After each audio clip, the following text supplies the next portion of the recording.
Welcome back, everybody. Oh boy, this is episode number 58 of X's in the U. I am Matt Gandasek. I'm the ex-president of the Sons of Ben. I'm joined by ex-head capo and current Mario superfan Adam Booth, and ex-player and forever legend Sebastian Latou.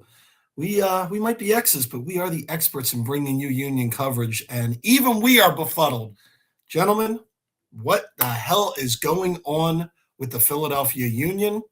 This past week, I was in Los Angeles with our friends from Philly Sports Trips, and I got to see the Flyers win not once, not twice, but three times on the West Coast. And you know what I witnessed while I was watching that? The Union poop the bed at Subaru Park. I'm hoping you guys were there and you can shed a little light on it. I mean, I wasn't there this time around because I value my mental health, and I knew that either the Union would win and I'd be happy, or they would lose and I would have to contemplate my entire ride back from Chester what's going on. And I was saved from that. I went to New York instead, but I watched the game on my phone whilst in Manhattan like a good podcaster. And let me tell you, I'm concerned. I don't know how else to really say it. And for me, ironically, still, it's not quite a defensive issue, even though you would think it is. But there is zero offensive production in a way that is concerning to me. It just seems like whether they're running into the best string of goalies in the history of Major League Soccer, or there's just the creation is just not there. And it's, look, for a team that we've seen put together campaigns where 6 goals were not unheard of in a game, we might not get to 6 goals in a month. And that's insane to me as a fan of this team, just to see how quickly, let's not beat around the bush. This roster turnover is seeming now to finally come and bite us. And I think it's not even just a matter of letting these guys gel. It just seems like a matter of figuring out how to play with one another fundamentally. And I think some people don't know their roles. I'm not sure if people are not being truly instructed on where they need to be, but I don't know. It just seems like a very disjointed Union team for which I've never seen before. And look, the results are the results at this point. And the craziest thing is we're in all of these games. There's only been really one or two that has been the Union been completely outplayed, but they still just can't, one, find themselves on the front foot in terms of scoring first and at least putting pressure on the other team. And two, finding ways to get, close goals, garbage goals when it matters. Look, it's been a tough month. It's been a tough month to watch. Very, very difficult to watch. And someone that was there, Sebastian Latou, what are your thoughts? I know we've all been pretty polite so far, but now we might have to start getting real on our opinion of this team and the squad itself. I agree with everything Adam said about the game. I feel like he was disjointed. I think it's a good word, for this team. I don't think offensively we are creative enough. We are kind of doing the same thing over and over, not thinking that now every team kind of knows the way we like to attack and the ways that we want to, go in counter attack, but they leave off the board and you see the block of Chicago like being so low, not giving a lot of space, and there's not a lot of movement. It's not, let's say, like player like moving together and understanding each other. So, yeah, I think the good thing for us is really having a big break right now. It's no games this weekend, so hopefully we can have maybe a good week and a half of just training together and try to be on the same page. Because I feel like with the short preseason and playing every 3 days with the Champions Cup, maybe it was not as much intense training. It was more about playing the team who was maybe the more fit, or seeing all the new players in a different system and see how they can adapt quickly. But yeah, it's going to be you know I was listening to Brady Connell's press conference after the game. It's pretty much everybody need to have a hard look on themselves about what they can do better in what they are not doing and they are supposed to.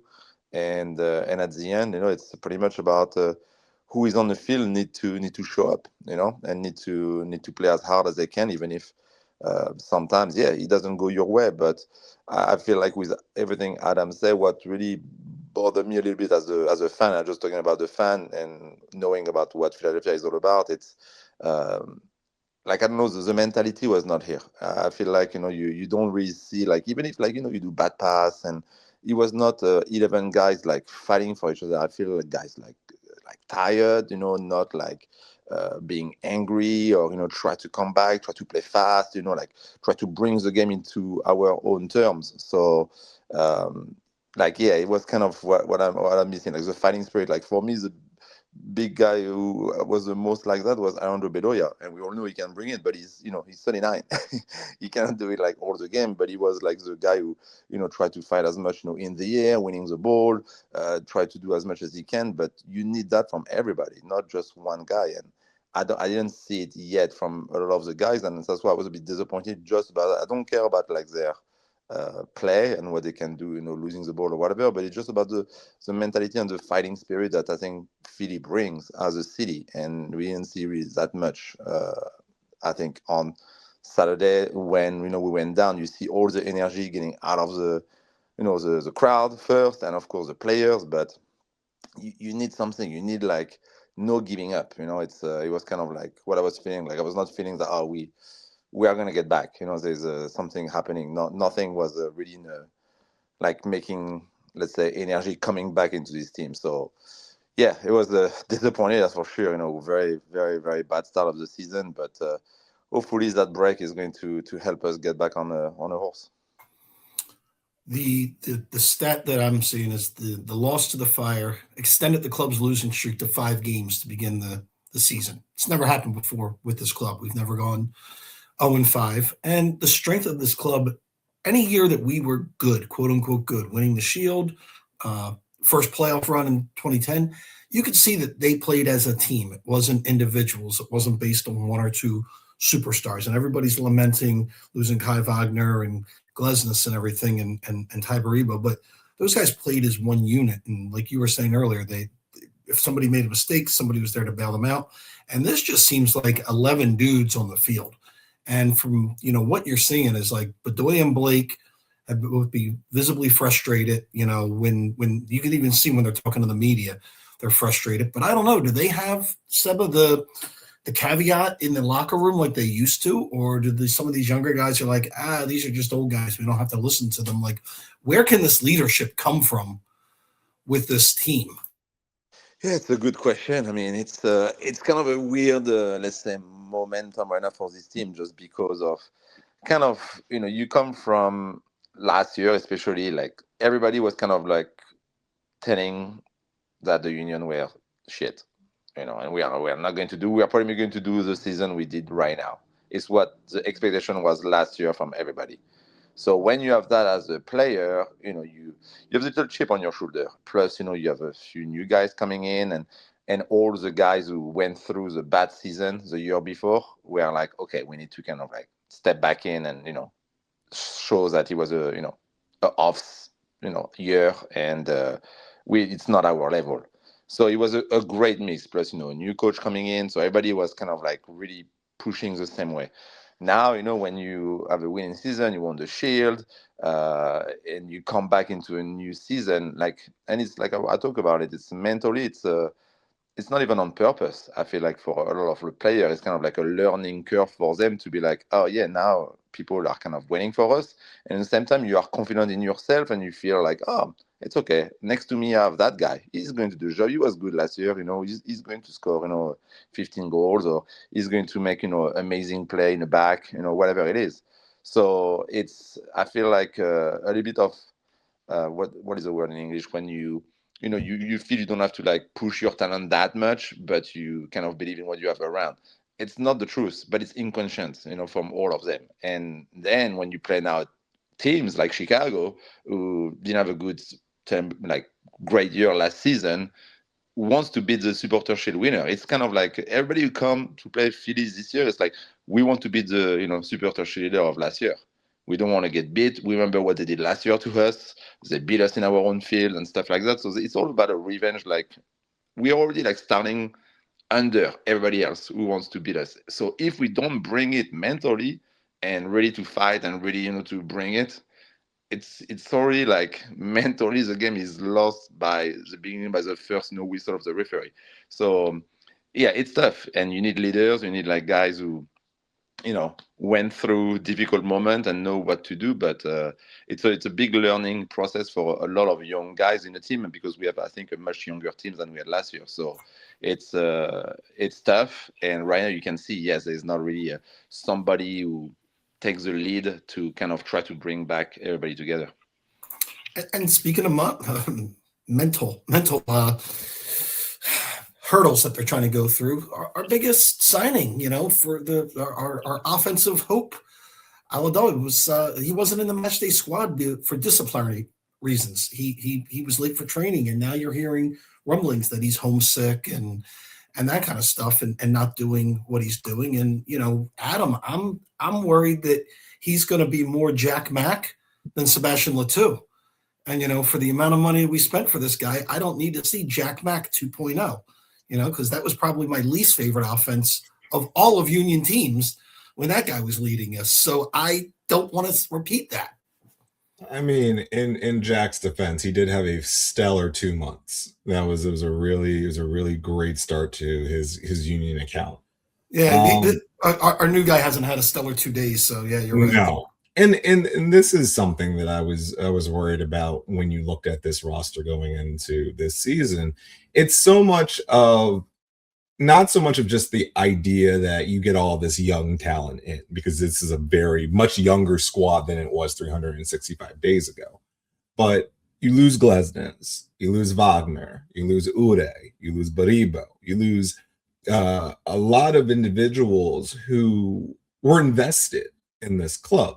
Now, a bunch of them needed to move on for their own personal purposes and for them to blossom as individuals, but you lost a lot of the cohesion that made the Supporter Shield winners in the first place. And you're really hoping that the people that you replace them with are good enough and they can just gel and go as they can. It's not working.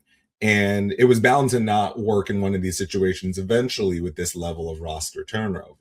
And what Seba says is correct. Every team is going to play them like they are the Supporter Shield champions, as they are, but this is not the same squad. This is not even close to the same squad, and they have a lot of growing pains right now to figure out who they are, what their identity is, and then how can they get the ball in the back of the net.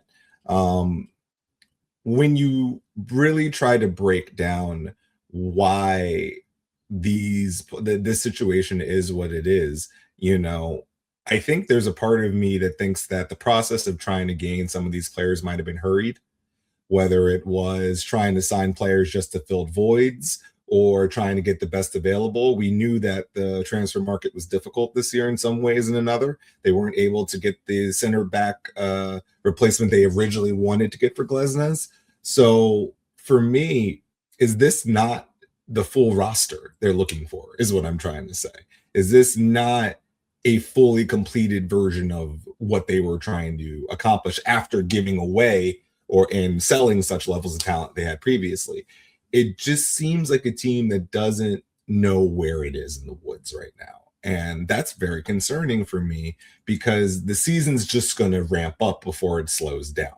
We have this lovely break here right now, and hopefully that will give a lot of these individuals an opportunity to get their heads on right. But what I've watched in the last 2 to 3 weeks, even more particular than the first couple of games of the season, is as bad of Union soccer as I've ever seen. And that's the really concerning part. It's not even the fact that I'm upset. This is apathy.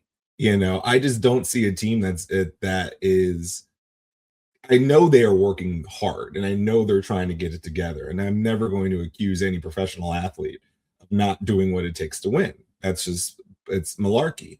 But there is a lot that has to happen here before they figure out how to do this more consistently. And you got to hope that the elephant in the room of the Ernst Tanner suspension and distraction. Look, the team hasn't won outside of Defense Force since that moment. And we haven't won a single match since that moment outside of a team where, let's be honest, they are the champions of Trinidad and Tobago, but they're not on the same field as us. So I don't know what to pinpoint it at, but there has to be something. There definitely isn't one thing to pinpoint. You can tell that with the frustration of everybody, and you're very, very, very polite by saying some of these guys have to get their heads on straight, or I would say some of these guys have to get their heads out of their asses is what I'm hearing. Some of the younger guys. I mean, you look at this and it's a little concerning that, Anello got hurt. So, okay, but Surrey hasn't really looked like the first choice center back. Martinez looks lost. There's certain guys, and these are guys that Ernst picked for a while. This wasn't just like they completely rushed to get everybody. Like, this was the plan. But like you said, ever since Ernst has been suspended and not around the club, this team reminds me of when you were in elementary school and you had a substitute teacher. And y'all behaved however the hell you wanted. You lied to that teacher. You told them whatever, and you got away with murder. And it didn't go right, So that's kind of how I feel like the principal is gone. And so everybody in the school was going crazy. But, maybe Ernst is back for that. But no, it's not great. And then you think about it. We lost to DC, not a good team. We lost to Atlanta. We just saw they're not a good team. We lost to Chicago. I don't think they're that great of a team. So we could have had more wins, but we still might not be a great team. I guess my question for Seba is, during this break, can they practice? Do they practice? Are guys off? I mean, we know Blake has got duty with Jamaica. Like, what can we do during this little bit of a break? Are these guys on break, or will they be, working out and practicing and trying to right this ship? Now they're going to practice. I know they're probably like 1 or 2 days off, of course, normal. But beside all the guys who left for their national team, everybody else is going to get back and practice. And they need to, of course. They need to practice on the field. But I feel what it's missing too. And that's why I don't really like to, criticize the player about, the performance or the fact that maybe he suck right now or anything, because I think all of them have talent. And we saw that last year. Then, yes, there's some talent we need to discover from the new signing. But what's I think missing and what they need to work on more is to redefine what is the team spirit right now. Because you win game, of course, with the talent of the player, and we saw they have, but it helps a lot when everybody play in the same direction. And there is like accountability for each other, kind of knowing that, okay, that's what I need to do on the field and off the field as well. It's, knowing that, okay, I got your back, you got my back, and you win game like that. You don't win game by yourself. You win game, and we saw last year with 16, 20, 30 guys who come at practice and try to make you better for the next game. So right now, it's just what I'm not, let's say, feeling a lot compared to last season when I see them on the field. And, we can talk about all the goal, whatever, but it's even like a defensive play. Last year we were seeing like so many like, oh my God, he's going to score. And, there's one guy who tackle or, save the ball on the line or really come back on the last forward who was going to be 1v1 with the keeper. It's something like that who I feel it's missing, and they need to, try to feel it back and, let's say, build it, because it's something you build, when you have a lot of new player and maybe less leadership than it was last year. So hopefully, yes, those week and a half of practice will help with that before we go to Charlotte, which is another big opponent and a team who is successful right now. So you're saying little Kevin Sullivan taking down a grown adult male, that wasn't the moment that could spark this team? Because, Adam, did that little kid just tackle a full adult male and hurt him? I mean, I was watching on my phone, but I'm like, my God, the little kid just assaulted somebody. When I used to play rec league way back when I was like in my early 20s after college, I I tripped someone pretty harshly to the point where to get a yellow card in rec league in like especially Philadelphia, like you're doing something pretty egregious. They probably should kick you out. Like really, you've already probably demonstrated the attitude of someone who doesn't want to be there right then. And part of me in my infinitely testosterone filled haze said, I'm going to spark a fire under my team by showing that I'm here to compete and I'm ready to play. No one else wanted to do any of that. No one was there for that type of energy, but I was going to give it. You know, these young kids, sometimes they just want to show they belong. They want to put their stamp on the game. I can't imagine any person in the Delaware Valley has more pressure on his back than Kevin Sullivan right now, and just trying to navigate himself and all that through that. I wish the kid the highest levels of luck, you know, because I can't imagine. I already saw what that did to Freddie Adu once upon a time. Can't imagine what it would do, especially in the social media era. That being said, look, someone needs to spark this team. I don't know. The beauty of watching hockey is sometimes you just get the 12th dude on your bench to fight somebody. And it works. Like it just makes everyone else say, you know what, let's play hockey harder now. I don't know why, but it's an effective strategy. Right now, something needs to happen, whether it's a pizza party, let's send them to Discovery Zone, you know, let's have them have a talk from a SEAL Team 6 member. Wait, that didn't really work for the baseball team. Sorry. Let's have them figure something out to get this cohesion going. Take them paintballing. I don't know. But this is a group of people, they just need to bond and figure some stuff out. Because here's the thing that, and to only push back on what you said a minute ago, Matt, I don't think Ernst is as that important enough in the discipline of the day-to-day team for his absence to be a collapse of the cohesion of this squad. It's on Bradley. Bradley should be able to keep these guys going. He should be able to keep them focused. He says as such. And look, I'm 36 years old. I've heard every type of coach in every type of sport give me the same exact press conference after a losing streak. I've heard it. It's on me. I have to be the one to get it done. But there is truth to that. It is on him, and he has to be the one to get it done at this point. So we have to see, is second year Bradley Cornell the thing that people fear, which is similar to, what was it, year 2 or 3 Doug Collins, that he just wears you out after a while? We have to see what's going on because, look, I don't believe in those types of superstitions, if you will, but there's some evidence mounting right now, and we need to discuss. Yeah, we're going to see the pressure. The pressure is definitely all on Bradley, and it's not all his fault because this whole roster change, you know. And the one thing you touched on that I know everyone's going to say it. We've got a DP spot open. We've got Gam and Ham and Yam money. But do you rush to make a mistake that could hurt? You know, like that's the thing. I don't think that's the magic bullet, but maybe it is. We don't know. But I think that's going through the Union ranks right now to see if there's something out to get after the World Cup.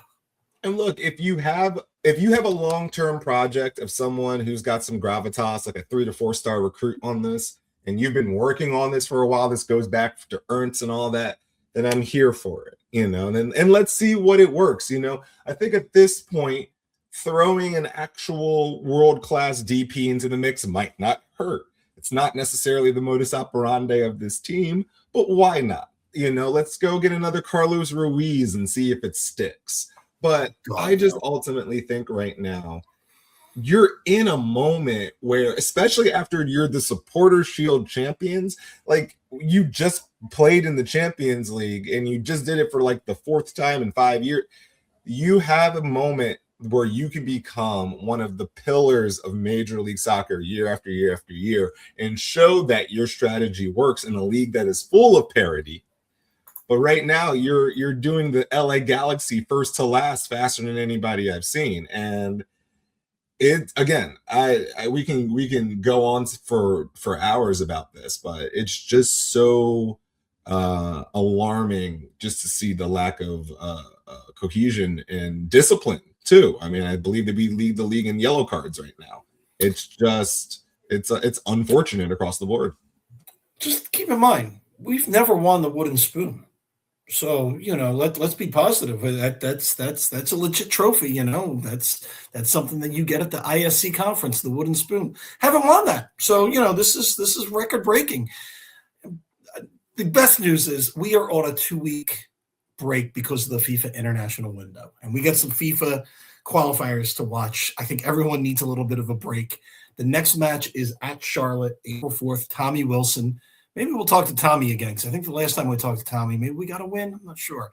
Away at Montreal, not home until April 18th. So everyone's going to have their taxes done by the time we see the Union play in Subaru Park. And I think we all need a break. This is one of those, like, it's not me, it's you. I need a break from you. It's definitely along those lines. But the other thing, after that window, the Union only have two weeks to figure their S out, and then it's the World Cup. So it's they've got these weeks, and then it's only 2 weeks of play at that time, I believe, before we stop for World Cup, and we're deep into the World Cup action. So now's the time to Bradley and everybody figure this out, figure it out. But yeah, guys, what are we thinking? Did you guys get the email, or Seba? Did you know this? Because I didn't. The Leagues Cup, we just got the schedule, and we already talked that they're at home on the 6th against Cruz Azul. I just got an email from the team that the Nexa and the Santos Laguna are also at Subaru Park, where before I was told that they were away. So, Adam, did you get the season ticket email? Because I just got it before we hopped on.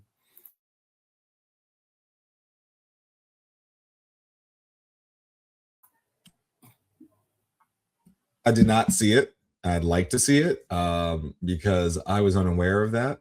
That'd be interesting if that's the case. I thought they were going to be away as well. Maybe things have changed in the regions and we have to adhere to that. I mean, that's fair enough.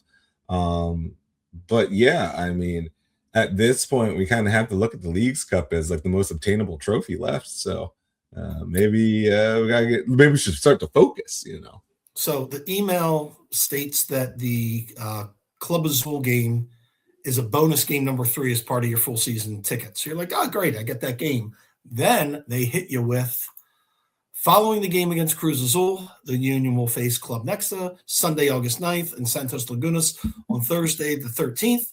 All these matches will be played at Subaru Park. Tickets for these games will go on sale soon. So, boy, if they don't pick it up before this, we might be seeing empty Leagues Cups. But, as you said, I'm all in on Leagues Cups. We need a trophy besides the spoon. What if we win Leagues Cup and get the spoon? Would that be the most Union ever? What was a couple years ago, like Tottenham won something and then their coach got fired a couple of days later because like they were still like 16th in the league, but they won like some random, like their first trophy ever.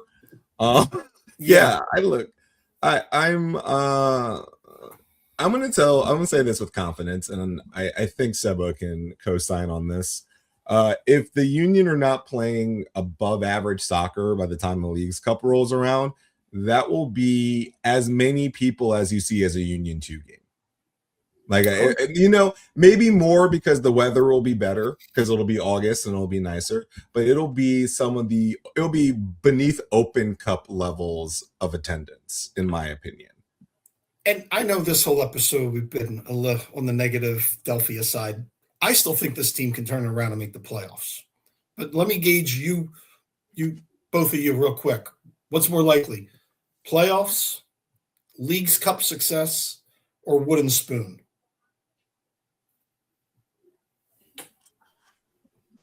You want me to go first? Yeah, please. I mean, as of now, most likely is a Wooden Spoon if you just look at the result. But I am a positive believer. I think we are still close to a playoff. Again, like Bradley can says, there's 9 teams to qualify for the playoff. They are not far away the 9th place right now. So I think they are going to look more for that 9th place than for the Supporter Shield. That's for sure. But yeah, it's still it's still to grab. There's still plenty of game with a big break as well. So yeah, I will say probably playoff will be like the most accurate for me right now. Adam, what do you think we got the best shot at? Wooden Spoon playoffs or Leagues Cup success?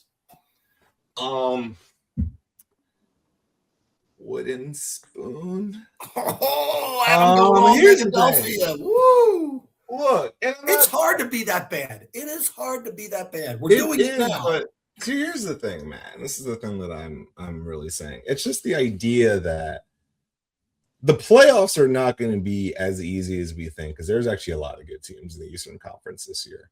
I definitely think a lot of teams that we are used to being poor or have turned it around enough to become obstacles for the Union trying to make the playoffs. Leagues Cup's not happening because, and the reason why is this roster is not strong enough to go up against a Mexican squad and win. And in multiple games. They're just not. We have a couple of those squads in Major League Soccer. They do not reside in Chester, Pennsylvania. So that's why I don't believe the Leagues Cup is obtainable. They could make the playoffs again, but it's kind of a gauntlet. If they play like this, absolutely not. And again, I don't have a good Union game truly to hang my hat on to say, well, you know, if they play like they did against blank, I think they'll figure it out. Like we don't really have that at the moment. So I'm not saying this because I believe they're going to win the Wooden Spoon. I don't think so, only because I do believe they'll get their acts together at some point. But if you're asking me in this very moment, which one is more likely of the three options you gave me, yeah, the Wooden Spoon. All right, we're all on the record. I say playoffs. Seba says playoffs. Adam just wants some silverware, one way or the other.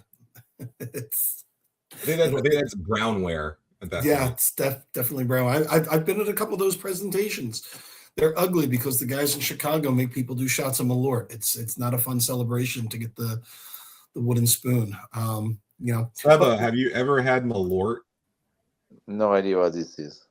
Oh my God, you have been saved. Just imagine the worst version of toothpaste and like leather cleaner, maybe.